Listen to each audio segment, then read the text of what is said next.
তারেক রহমান আগে ছিলেন বিএনপির নেতা, এখন তিনি হয়েছেন জাতীয় নেতা। 17টা বছর আমাদের কর্মীদেরকে বাড়িতে ঘুমাতে দেয় নাই, এবং খালেদা জিয়াকে জেলে দিলে বা মেরে ফেললেই শেষ হয়ে যাবে।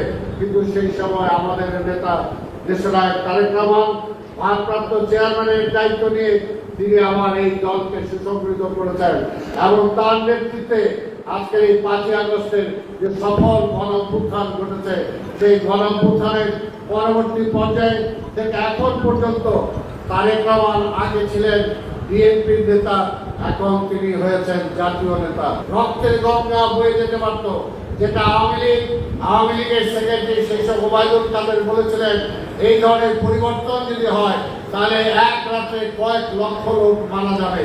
এমন দায়িত্বও তাই 17টা বছর আমাদের কর্মীদেরকে বাড়িতে ঘুমাতে দেয় নাই। আমাদের কর্মীদের ব্যবসা বাণিজ্য তারা লুটপাট করে দখল করে নিয়ে গেছে, বাড়িঘর দখল করে নিয়ে গেছে।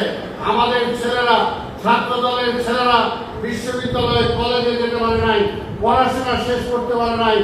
আর যারা পড়াশোনা শেষও করেছে কোনো রকম, তারা চাকরির জন্য কোনো অ্যাপ্লাই করতে পারে নাই, কোথাও যেতে পারে নাই।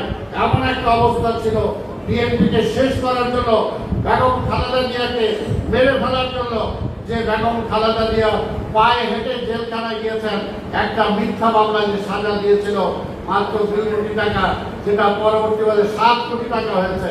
ওয়ালটন আবারও মিলিনিয়ার অফারে ওয়ালটন ফ্রিজ কিনে আপনিও হয়ে যেতে পারেন মিলিয়নিয়ার। আজকে সেরকম একটা সাজানো মামলায় তাকে জেলে দিয়ে তাকে মেরে ফেলার জন্য চেষ্টা করা ছিল। আমাদের নেতা তারেক রহমানকে হত্যা করার জন্য আপনারা দেখেছেন কিভাবে তাকে ফেলে দিয়ে, তার কোমর ভেঙে দিয়ে তাকে হত্যা করার জন্য চেষ্টা করা হয়েছিল। তারপরেও কিন্তু সেই তারেক রহমান 5ই আগস্টের পরে সেই সব পরিষ্কার নির্দেশ দিয়েছেন, এই আওয়ামী লীগ, বিগত স্বৈরাচার যত অত্যাচার, নিপীড়ন, নির্যাতন করুক না কেন, এখন আপনারা কেউ আইন হাতে তুলে দেবেন না।